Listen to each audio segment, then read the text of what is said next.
for one, it was a character that really scared me.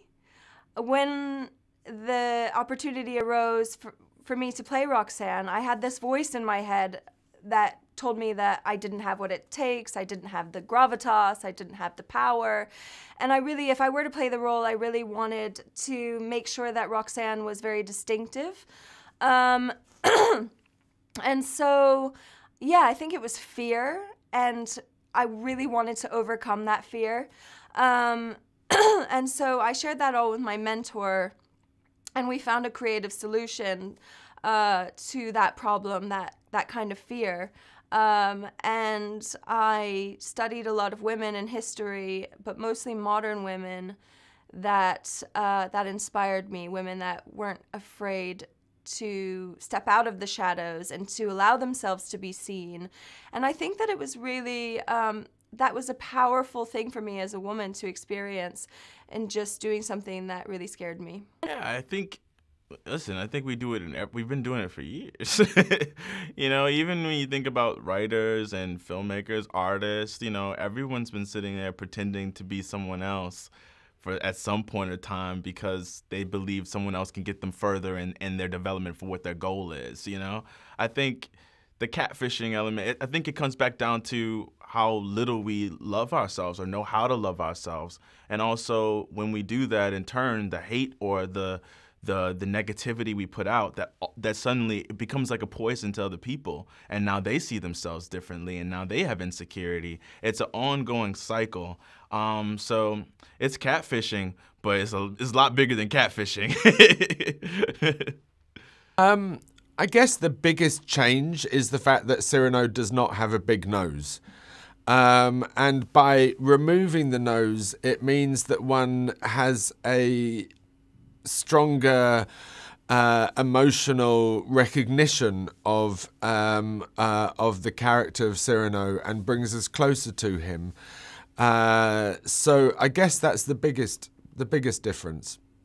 It's about love and our ability to express and to accept love. Certainly, you don't need a pandemic to feel isolated. So many of us feel like we're not deserving of love, and that's extremely isolating in and of itself. So when the pandemic hit, I think Joe felt like, you know, this is the time that we need to be making this film. It's a film about connection, or our inability to connect. So I think that there was a real defiance in the way that we approached making the film, defiance against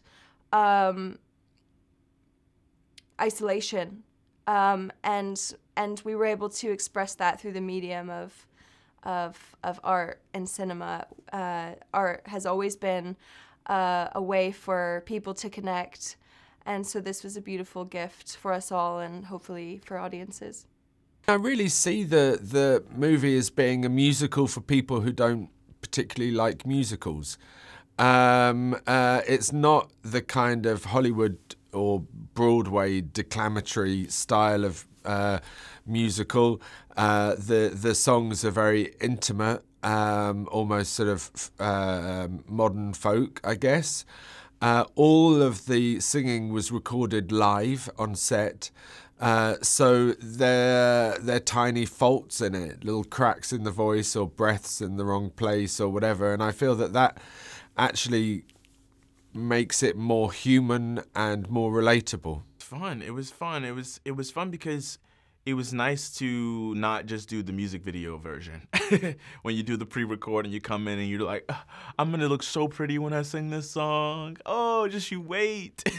And I think it was nice to kind of to go into a scene and let the residual feelings from that scene propel us into the music. So it has that different sparkle, that different nuance. You know, your body molecules are feeling different when you're singing. It's coming from a different place. So it feels way more relatable. It feels more intimate, which ultimately hopefully translates on camera to the audience, and they can feel like they are also a part of it, and that we can all sing in our bathrooms like we do in the shower or the kitchen when we're alone. Someone to say, you know?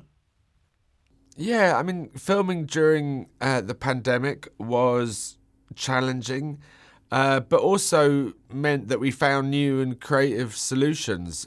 My mum, who's a prop maker and puppet maker, made 160 leather masks that could be worn by background extras on screen, so we could have more people.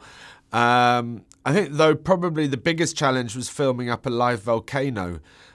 We shot the war sequences up Mount Etna, and on the final day of shooting, the volcano chose to erupt and spit lava at us as we ran off the mountain with our cameras under our arms in fear of our lives. Wow. Yeah, that was probably about the silliest directorial choice of my career.